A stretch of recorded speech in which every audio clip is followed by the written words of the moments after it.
You tuned in to Busy Bear TV, where it's real stories, real builds, real moves that matter, no face, no trace, and where just the use of my voice is my choice. So dig this, right? They say the greatest stories is the ones that's never told. So I ain't gonna tell y'all the greatest stories, but I do have a story to tell you. I got a few stories to tell y'all. I'm gonna start with this one. All right, so like I said in my previous video, I came up in West Philly. Same neighborhood Will Smith from. West Philly, born and raised, all that shit he said. He shot all that, most of that, in my neighborhood. You know what I mean? I'm from the 5800 block of Woodcrest. He was on the 5900 block. But he a generation before me. So I never got a chance to meet him. But all my old heads, they down with him. Well, they know him. I don't know if they down with him, but they know him. They went to school with him.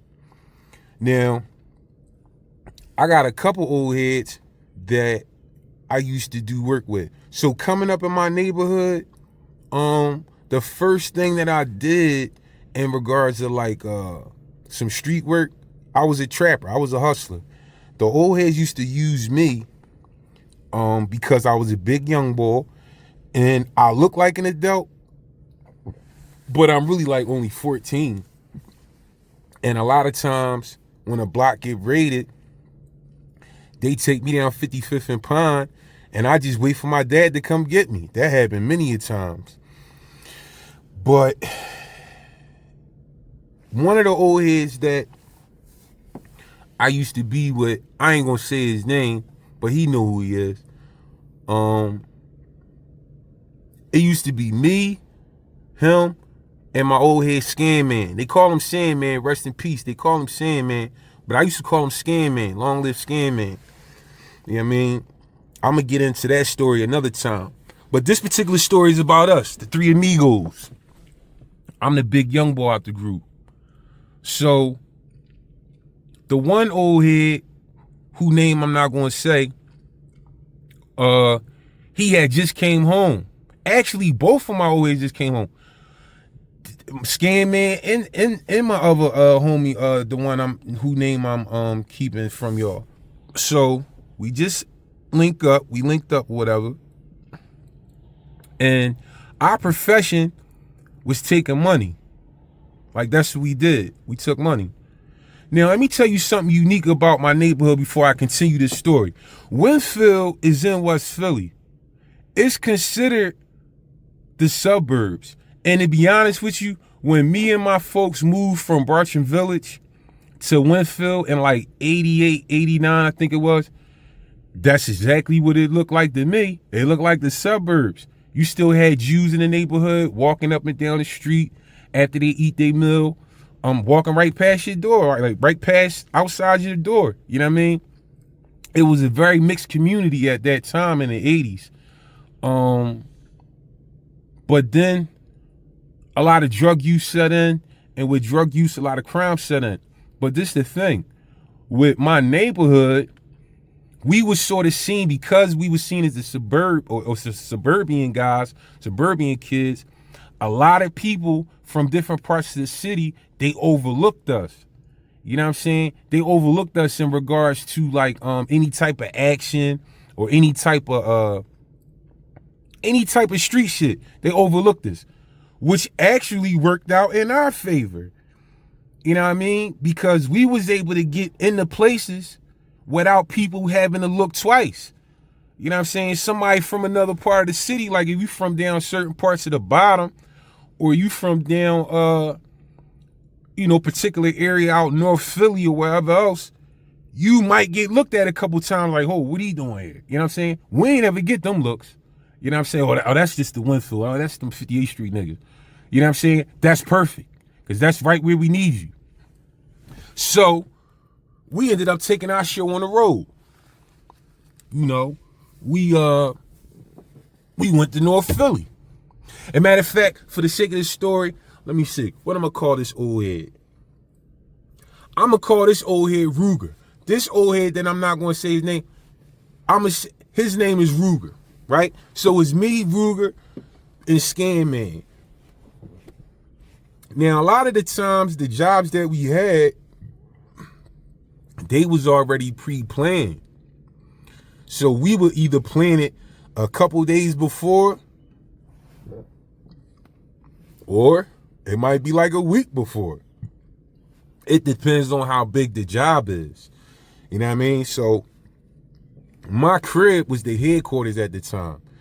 I had all the guns. Everybody kept their guns. Like, as far as like us three, we kept all our guns in my crib. So when it was time to shoot up, they would come to my house. You know what I mean? And this one particular time I remember is we all laid on my floor. And I don't know why the fuck I laid on my floor. It's my house. You know what I'm saying? I slept in the basement at the time. But it was like, I don't know, it felt like we was just like all soldiers. We ain't really say much. It was just time to lay down. And then we got up real early. We get up early, like 6:45 in the morning, right? At the time, I had braids, long braids. So I take all my braids out. Now I got my hair out. It's on some crinkly shit. It's like some long crinkly shit. So I'm sitting in the back. My old head scan man in the front seat. My nigga Ruger, he in the front seat, in the passenger seat. We had used this nigga car from our neighborhood, some weirdo. We used his car. Matter of fact, that's his name for the story. His name Weirdo. We used this weirdo boy car for the lick. So now we go all the way out North Philly, right? And we stop at this establishment. Now, this particular establishment is known. Like, everybody know about this establishment. You know what I'm saying? I ain't gonna say too much, but everybody know about this establishment, right? It be a lot of bitches in there too. Like, the girls dance for you and all that. So it's a titty bar. You know what I mean? So we in this joint. So we just waiting on a key holder. We waiting on the key holder. As soon as we see the key holder, we gonna bum rush him. Like, that's the plan. So my old head scan man, he peeped the key holder. He like, bet, listen, it's showtime. We all get out the car. Mind you, it's broad daylight. By now it's like 7 something. We got up at 6:45. It's 7 something now. So we see the key holder. Now we slowly walking, we stalking him. He don't peep though. He opening up the bar by himself. He don't even dig like what's going on. So the key holder walks in the establishment, right? Maybe like 3 minutes after he walked in, my old head scan man walk in. Then a minute after he walk in, I walk in. It was probably like 30 seconds because I was like right behind him, and then Ruger was right behind me. So when you go into this establishment, is a vestibule. You open the door, is a vestibule. Then there's another door. Then you open that door. When you open that door, is the bar. Is the pool table, everything right there. So when I walk in the second door, I see my old head scan man talking to the key holder. Now, mind you, at the time, I had the Intratec Mac. I had the no, it was the Cobra. I had the I had an Intratec, but that was a Tech 9, AB10. But I had the Mac, the Cobra Mac, the old school joint. They don't even make them no more. You know what I'm saying? They got some new MPA bullshit. No, I had the real joint. You know what I mean? So I got that tucked in my OPP jacket. If you know, you know. So I'm walking in, scan man talking to the key holder. So he talking to him like he kicking it too, like, damn, you know, what y'all got going on tonight, this and that. So I'm watching it, but I'm thinking to myself, like, damn, man, cuz don't even dig what's going on right now. It wouldn't even matter if he reached or nothing like that. Like, we would have done him right there on that pool table. But I'm just thinking to myself, like, cuz don't even really dig, like, would he just open this door for? So scan man, like, he talking maybe like 3 minutes of conversation. to the ball, and then finally Scan Man whip out, right? He whip his Glock out. Man, that was the cue. I whip mine out. So now, main cuz looking at me and Scan Man. He trying to back up. So Scan Man grabbed him. Cause now, mind you, I ain't tell you this part. When Scan Man walked in, main cuz the key holder was already behind the bar. So the whole time Scan Man was talking to him, he walking to him while he talking to him. So, but he can't like just jump over the bar.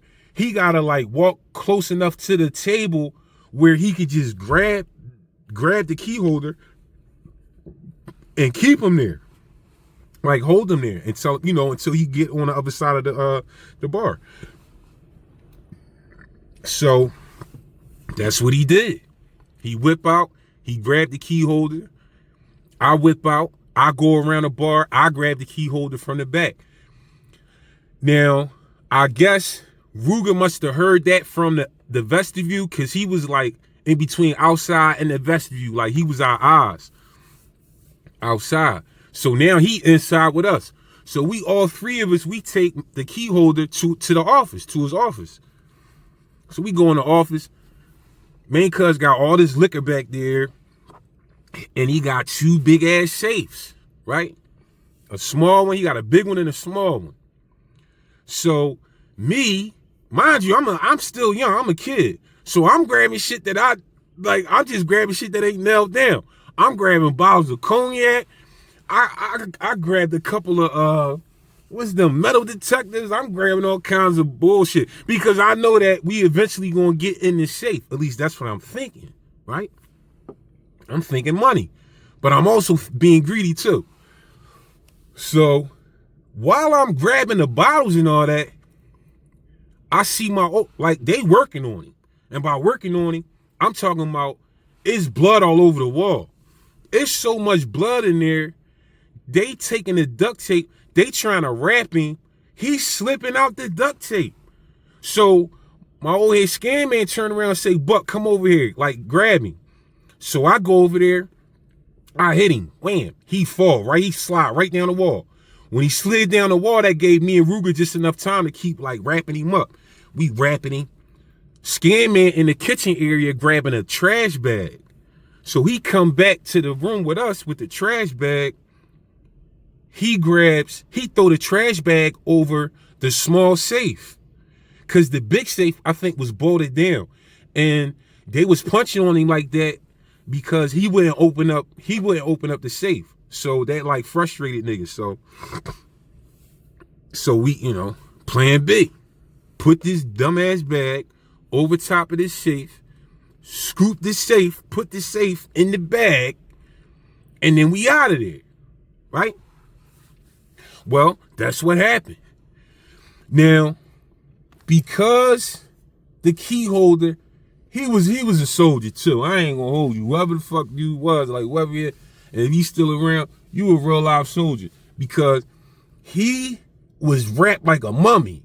I'm talking about we done wrapped his ass up like a present, right? Just to keep him there.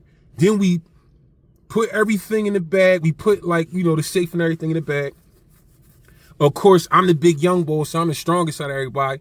I gotta grab the bag. I grabbed the bag. I tucked the mat, put that back in my OPP jacket. I grabbed the bag. We walking out. I'm behind Scan Man again. The same way we went in is the same way we came out. It's Scan Man, me, and then Ruger. Now, Scan Man go out first. And as I go out, it's broad daylight too. And I'm big as shit with a big dumbass bag. It's 8 in the morning. I'm leaving the bar. You know what I mean? We in a notorious area. Like, so we stick out. We definitely stick out. But we walking across the street. I turn to the left. I see the police right at the light. They at the light. Now, the only thing I'm thinking is, I just hope, he don't see this blower. Because the Mac got 30 round magazine and that bitch stick out like a giraffe neck. So I'm just trying to make sure, like, I'm keeping the bag now. The motherfucking safe like a bean 15, bean 20. The bag that he put it in was like a big heavy ass construction bag. So I know the safe ain't falling out. Even if the safe do fall out, I was already playing. I already like had it in my mind. I'm gonna pick this bitch up and I'm carrying this to this car. Once we make it in this car, once we make it in Weirdo Bull car, we out of there. Like we out is a chase. They gotta catch us. You know, fuck everything else. They got to catch us. Definitely got to catch me. You know what I'm saying? I ain't going for nothing. So, but the cop didn't peep. The cop didn't peep. Now listen, we in the 24th, 25th police district area. So now for everybody that's from the city, y'all already know what time they on. Like they could have possibly seen us do something to somebody out there. They just want to check. You know what I'm saying? Like that's, you know, and this before they got indicted, because a couple of them cops, they actually got indicted. This was news. This was public news. But anyway, he don't see us. Right? So we make it to the car. Boom, we get in the car. Bet. I'm in the back seat. I lay down. Right? We go all the way back up West Philly. We in our town now. We on our side. Right? We take the safe in the crib in my basement. Man, when I tell you Scan Man was working on this motherfucking safe, matter of fact, we all was. We all took a piece and chipped a piece. We try and get this bitch open. We try and bend the plastic. We bending the metal. We taking crowbars and hammers. We took everything but a torch to this motherfucking safe, man. We finally cracked the egg though. We cracked that. Well, Sandman, honestly, Scanman cracked that egg. He definitely cracked that egg. You know what I'm saying? He cracked that egg open, and it was like the safe had a double door or a double drawer, because once he cracked the metal or bent the metal, he hit the double drawer, and that part was plastic. All you heard was shit falling. So I turned the safe over. Money and coins start falling out that bitch. All this money and coins start falling out. Bet. We go ahead, we take everything, we counting everything down. You know what I'm saying? I think we probably got a little over $6,000 a piece. We got a little over $6,000 a piece. It was like 6 and some change, because I remember the next day me and Ruger had went shopping with the change part. We had went shopping. So I mean, it was a decent lick, you know what I mean? So, but this night was notorious. Like, it was crazy. So we get the money, we split the money. You know what I mean? My man Butts come over. Long live Butts. My motherfucking brother. Butts come over. So I passed Butts one of the bottles that I take. Brand new cognac bottle. He cracked that bitch open. We kids. Butts at the time, like 15, 16. He went to Ben Franklin at the time. So he cracked that open. Down that, pass it to me. I popped that, y'all. You know what I'm saying? I put the Mac down. I grabbed the Intratec. Because at the time, my neighborhood was beefing with a few neighborhoods too. We're going to touch on that too later, but I just want to stick to this robbery story. My neighborhood was beefing with a couple neighborhoods. So everybody, like, my neighborhood was clicked up. Like, we had different cliques. You know what I'm saying? Like, we all from 58th Street, but it was cliques within 58th Street. But this time, we all was together. You know what I'm saying? Like, nigga, everybody. You know what I mean? We beefing with Mike Scully. We beefing with motherfucking Folsom Street. We beefing with Parkside Killers. We beefing with... We always was beefing with 60th and Lansdowne. Like, that was like our arch enemy. We inherited that beef, though. Our old heads before us in the 70s used to fight Hilltop, the Hilltop Hustlers, HTH. So we inherited that beef. Like, that was mandatory. So, but now it's gunplay. Like, niggas is trading now. Like, we throwing copper at each other. So I grabbed the tech. So I got a pocket full of money. I got my nigga with me. You know what I'm saying? My old heads, Ruger and Scan, man, they go their way.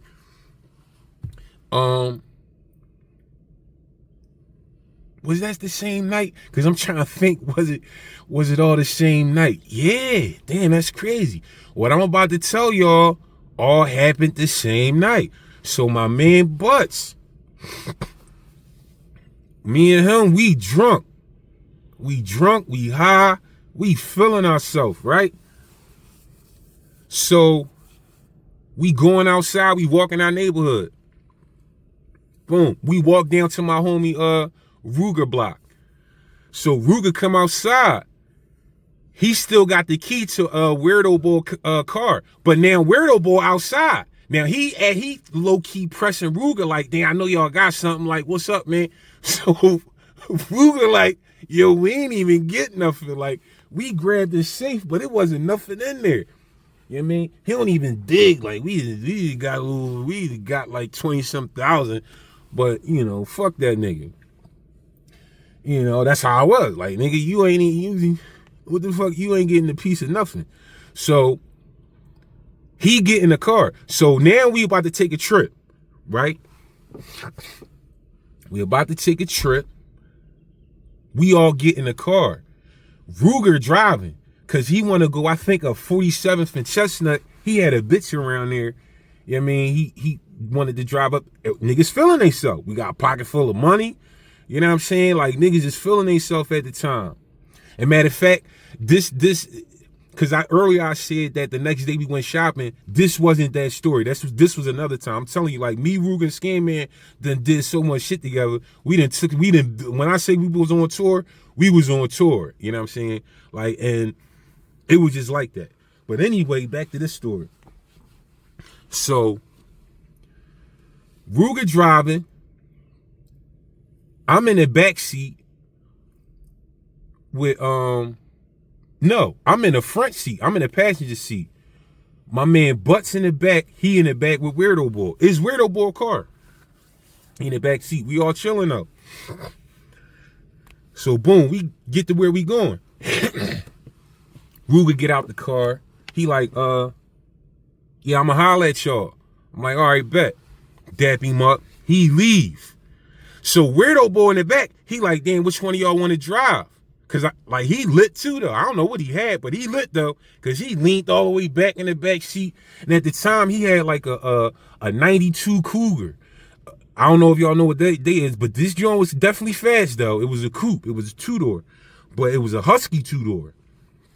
So I'm like, yeah, I'll get in the car. I'll get in the driver's seat. So I get in the driver's seat. My man Butts, he get in the passenger seat. Now, I'm in the driver. Butts in the passenger. Weirdo Boy in the back, laid down. So, boom, we driving. We on 47th and Walnut. Now, I'm on 47th and Walnut. I'm driving towards Chestnut. Now, if you know anything about West Philly, Walnut, this particular part we was at, this is where the old West Philly High was at. It's West Side Lofts now right there. But this where the old West Philly High was at. And this particular street go one way. It go up towards Spruce Market. It's going up. Chestnut is going down, like towards like downtown. It's going down. I'm driving from 47th and Walnut like towards Chestnut. But instead of making the right, I made the left. Like a dickhead. Mind you, I'm high, I'm drunk. We all are. So I make the left, and then right where I made the left at is an African car wash. This joint's still there too. It's an African car wash right there on the right hand side. In front of me is another car wash. It's a self car wash. I made the left, and it just so happened to be a state trooper on Chestnut. He peeped me. Soon as he peeped me, he whooped me. Whoop, whoop. You know what I'm saying? Lights and everything. Like, damn. I know I got this big ass tech on me. And the tech came from a check cashing robbery. I'm gonna tell you about another time. This particular check, I was upstate for this, so I could tell you completely about this. Like, I had to do time for that. So this particular tech belonged to a security guard that was doing security for a check cashing place on City Avenue. This particular check cashing place was right across from WDAS. WDAS used to be on City Avenue on the side. So, but that's another story. This tech belonged to that security guard. So I'm already knowing that if I get caught with this gun, they gonna link me to that work on City Avenue. So I pulled over, but the car's still on. Now I'm facing, let me see. I want to say I'm facing Market. I'm facing like 46 and Market. I'm down that way. I'm on 46 and Market. I'm facing that way, like on Farragut Street. So I turn around to Weirdo Boy. I'm like, yo, cuz, you got your information. I don't know why I asked this nigga. Like, I'm driving, but I asked him if he had his license and everything to go. He was like, he was like, yeah, I got everything. He said, but we got guns in the car. I didn't even know he had his Glock on him. Well, I'm like, fuck it. That's all I needed to hear. Now, the whole time that I'm talking to him, I'm not peeping that the state troopers already got out their car. They made several like commands. I didn't find this out until we all went to trial and this came out. They made several commands for me to get out the car. Well, all of us. But I didn't hear none of that shit. And what I didn't know is that they was walking towards the car, and right before the officer on my side could reach the handle, I jammed out on him. You know what I mean? And that 92 Cougar, that bitch spun right out. Look, right? So now I'm gunning it. Wham. I gunned all the way down Farragut, all the way to Lancaster. I'm on the Ave now. I done dicked them though. Like they way behind me. It's no rear view mirror, but I know I dicked them for two reasons. For one, I didn't hear the sirens as close no more. And two, my man Butts told me like, yo, Bear, you got him. Like, you got him. He said, you got him. Take us to my baby mom crib. Now, his baby mom live on a tiny ass block on Paxson. It's a tiny ass block. Honestly, you'll ride right past this block if you was on Lancaster Avenue and didn't know that was a block. You'll go right past this bitch. Now, keep in mind, of course she on his mind. That's his baby mom. I'm not thinking about shit but 58th Street, because I know once I get up the way, oh my, we getting out this car, we going to anybody's house. That's another thing about my neighborhood back then. It didn't matter. Like, we respected our elders. I don't know about you new age niggas. Like, y'all be disrespecting old heads, disrespecting women. That ain't never thorough. We wasn't doing no shit like that. We actually helped our older, like our elderly. We helped we helped the older people. So even the old heads and the old women on our block and in our communities that was rats, that we knew was rats, guess what? They wasn't telling on us. Because we help with the groceries, we help when it's time when the leaves fall. We shoveling snow, and the reason we did that is to keep community, is to keep that sense of community. Yeah, we was all on bullshit, but we had some sense too. You know what I'm saying? So I knew that once I made it to 58th Street, I'm hopping out this bitch, and I'm going to somebody's house. I'm going to Mr. Parham house. I'm going to Ms. May house. I'm going to somebody's fucking house. Anybody's house but mine, because that's where all the guns and the safe. That's where all that shit at. I mean, I ain't going in there. So, but the plan got derailed. My nigga said, "Yo, baby mom, bet." My dumb ass, I'm doing like 80 on Lancaster Avenue, going towards like. I'm on 51st, matter of fact, I'm on 51st in Lancaster now. I'm on 50, I remember that part because the turn that I have to make, remember I told y'all the block is so skinny, it's narrow, it's small. The turn that I gotta make, I was supposed to slow down before I got to the turn. Instead of hitting the brake, I hit the accelerator on the turn. Smack right into the wall. Boom, smack right into the wall. Now, this the crazy part. Once again, long live my nigga Butts, man. This the crazy part. Me and my nigga go through the windshield.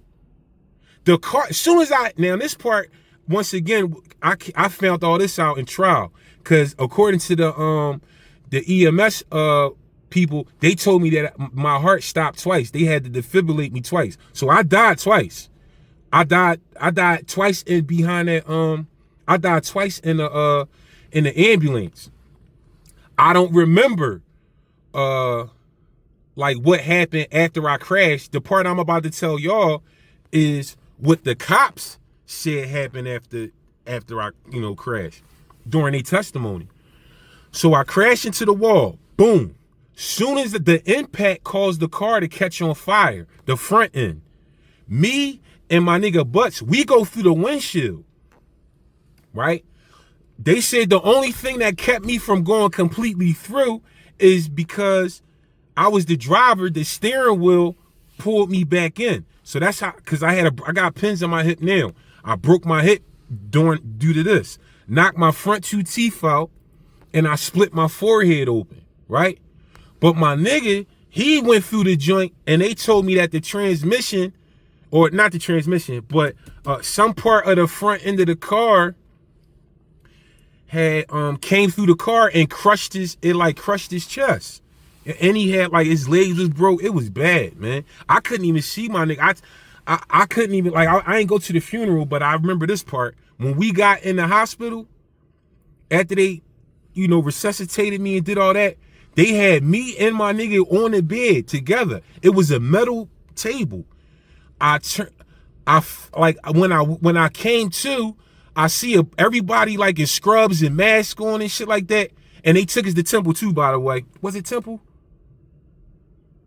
No, they had us in Jefferson. I'm sorry.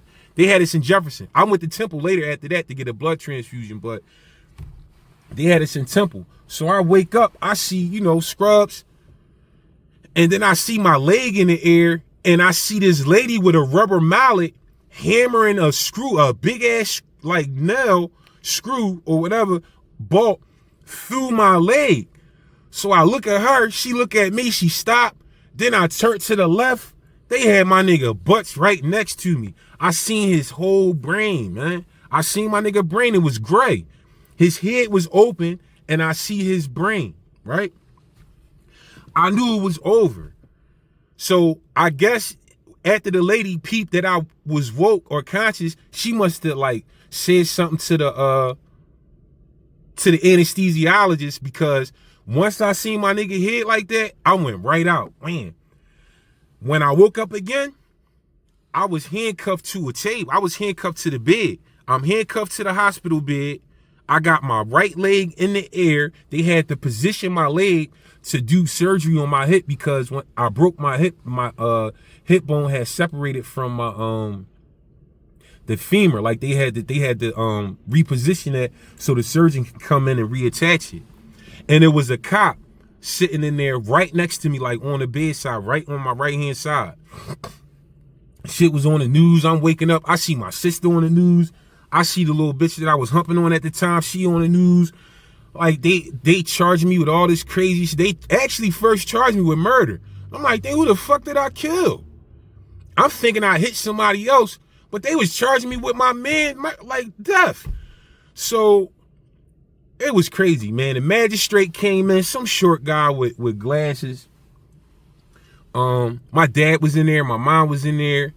And before he read the charges off, because my dad was a guard at the time, so he came in there. I guess he had to go to work before, he had to go to work after he seen me. So he looked over at my dad's uniform, and I guess he felt it enough, like his nut ass, he wanted to try to chew me up, trying to say, like, yeah, you got good parents here, and it's unfortunate that, you not fine. He said some dumb ass shit. I wasn't trying to hear that shit. If I could smack him with that book, I would have.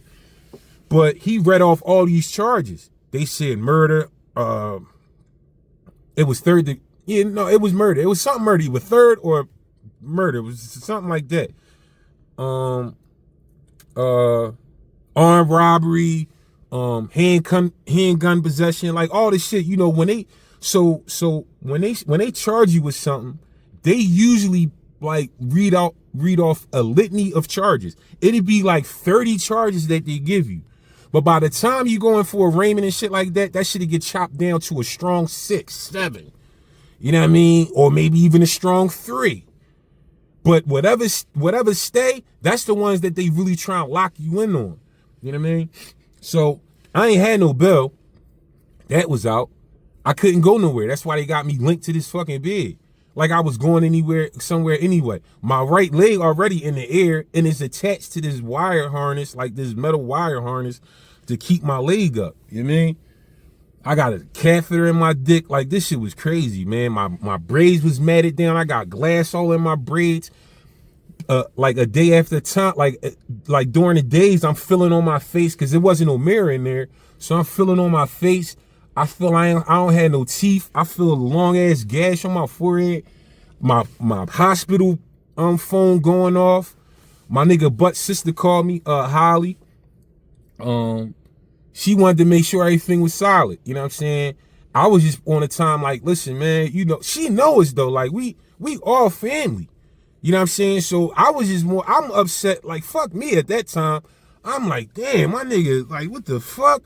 Now, keep in mind, this the second nigga from my squad that I lost. The first one was my homie Wills. That's another story, because that's a whole different situation. But this the second one. And this one right here, this was like one of my, so like I said, we all had cliques, but he was in our clique, like Butts was in our clique. Jonathan Butts, man. Long live Jonathan Butts, and that's real. Like, when I ain't know I was going like, cause I'm getting a little emotional right now. I'm trying to like just, you know, get through this story. But just thinking about him, you know what I'm saying? I'm talking about, I go to his house, eat all his food. He go to mine, eat my food. You know what I'm saying? Like, we punching on each other, playing. Like, we did everything together, man. You know what I'm saying? We done stuck niggas up together. You know, that was his first time he actually got active. You know what I mean? Fucking with me. But anyway, you know, I talked to Holly. His baby mom called me. Butt's baby mom called the hospital. I'm talking to her. Everybody was calling the phone. People was coming in trying to see me. A couple people was trying to come in and kill me. I found that out later. But they not around no more. But anyway, they charged me what they charged me with.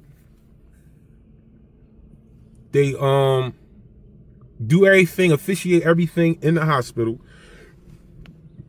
And then they finally take me to another hospital after my surgery to get a blood transfusion. And then from there, they sent me to DC, Infirmary 212. And it just so happened to be that my dad worked there at the time. So I was having it my way. I'm talking fried chicken, M&Ms. I'm talking about whatever I wanted. And my old head Snuff was in there. My old head Snuff got in a shootout down the bottom with some niggas from down there. They had put him in a bed the long way, like a real bed. He in a bed. And he was like, damn, youngin'. Because at the, like so in the infirmary, you can come out of DC, you can come out and be in a day room. So I came out my cell on crutches. I'm swinging on a crutch. I see my old, he like, damn, Buck, I seen you on the news. I knew that was y'all. I'm like, yeah, man. So I'm telling him the story, explaining everything to him. You know what I mean? But everything I just told y'all really ain't the kicker. Because I'm about to end this story. This is really what did it for me. Now I'm better. I'm feeling better. And not just that, they find out that my dad was a guard there. So they got me the fuck out of there immediately. Sent me straight to CFCF, D24. This when Grizz and them was over there. The niggas that was charged with the Lex Street murders, they was over there at the time. So, and if you know anything about the F, anything too, in CFCF, you gotta be equipped. You gotta be in pursuit to motherfucking whip a nigga ass, because it's like that over there. And it's before the cameras. It wasn't no cameras. They was passing out bags of razors, but we ain't from New York, so niggas wasn't slicing niggas in $1.50s and all that. We was taking pieces of the multi-purpose room and door frames and retherm racks. We was making like real long knobs, you know what I'm saying? So, but I'm fucked up. The only thing I can do is smack a nigga with a crutch, you know what I mean? But I say all that to say, while I'm over there, I'm talking to a few fellas, and this one brother tell me a story. He telling all of us a story, like we just listening to niggas like what they in there for. You trying to figure out who the fuck you around. The story he tell me, y'all, he say him and his homies had went to this bar. They kidnapped the boy, the key holder, and they kidnapped the key holder pop. They take the nigga in the basement. Man, they found bricks of dog food and hundreds of thousands of dollars, man. I was sick. I ain't even tell him that me and my squad didn't hit the same ball before him. I got right on that phone, called the crib. And at the time, my nigga Ruger, he was fucking with my little sister. So he was at the house. So when I called my little sister answer, I said, yo, where Ruger at? She said, he right here. I said, put that nigga on the phone. I said, yo, this nigga just told me he hit the same people we hit. And he got bricks of food, stacks of money. Like, what the fuck? We done flopped that, man. Not only did we flop it, but my nigga, like, not here no more. You know what I'm saying? So, long live Jonathan Butts, man. And the moral of this whole story is, don't be like me, or like I was. Don't be greedy. You know what I mean? You gonna do what you gonna do. I'm not promoting nobody do anything illegal. If you know better, you gotta do better. You know what I'm saying? You suck your pride up, get a job. You know what I'm saying? If you don't have no skills, learn some. You know what I mean? Because once you start like with something, whether you taking money, whether you tapping heads off concrete, whatever your flavor is, whether you getting paid for it or not, whatever it is, you can become engulfed in it so much that it becomes your lifestyle. And you feel like there is nothing else that you can do. But it is. It really is. You just got to know how to come outside of that particular craft that you currently in, that illegal craft. You got to come up out of that. And you got to give yourself a chance, man. Give yourself a chance, man. You know what I'm saying? So this Bizzy Bear TV, no face, no trace, where I use my voice, and that's my choice. Listen, man, y'all stay suited out there. Stay protected. Stay prayed up. Holla at me.